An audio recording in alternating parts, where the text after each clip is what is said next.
Okay, there may be places in the show where the product or the firework is at a distance such that the igniter length is not long enough. So you've got to add some wire to that igniter so that it can reach to the module.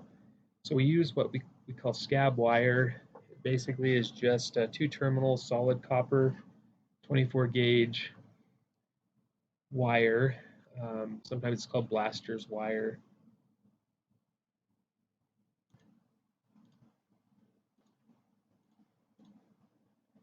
Okay, so the first step, you'll need to locate a spool of the scab wire, and we'll have some of the scab wire located either, well, it'll start out at the I'll call it the command center where we'll be having all the controls and stuff for the show.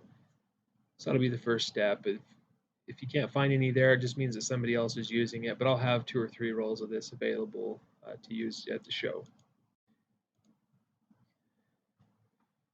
Okay, so one little tidbit I learned is don't cut the wire from the spool. Just take the spool with you. If you just come and you cut a piece of wire off the spool, you don't necessarily know, how long it's going to be.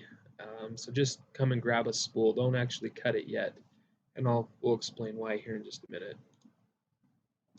Okay, so the first step is, or step 2, I guess, is you'll separate the end of the MJG wire and the loose ends of the scab wire, just like it's shown here. So you'll want to split the 2 wires on either one. You'll want to expose some of the bare wire on each of the MJG firewire initiator and the what I'm going to call scab wire throughout this training, the yellow wire shown in here. And then you'll simply just twist one wire from the MJG to one wire of the scab wire, and then do the same on the other. You'll twist them together, just kind of as shown here. So that's step 3. You'll twist the ends of each one of the wires together. Okay. So a trick that I was taught is this is not a required step. I'll leave this up to you. I'm not sure if it adds stability, but this was a tip that I was given by someone, that you just simply tie a simple overhand knot on either side of the pair of wires. And then you will take one pair and you'll twist it going toward the MJG initiator, and you'll take the other pair of wires and you'll twist them going down the scab wire. And this is the step that's important because this will add strength. So if someone accidentally kicks the scab wire, it's not going to separate the 2 wires from each other.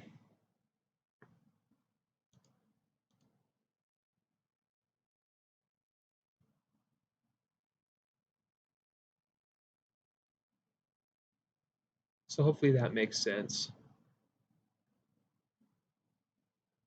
So just to recap, you're going to take one pair of wires and pull it toward the MJG firewire and then wrap it around the MJG wires. You'll pull the other pair towards the scab wire and wrap them around the scab wire. And just 2 or 3 wraps is all it will take. Okay, we'll hope if you have any questions. Obviously, some of you probably have never done that before. If you have any questions as to adding scab wire to something to get some extra length, go ahead and find me or someone who may know how to do that. Okay, we'll talk about the product labels, how to identify what each of these elements on the label means. We'll do that in the next video.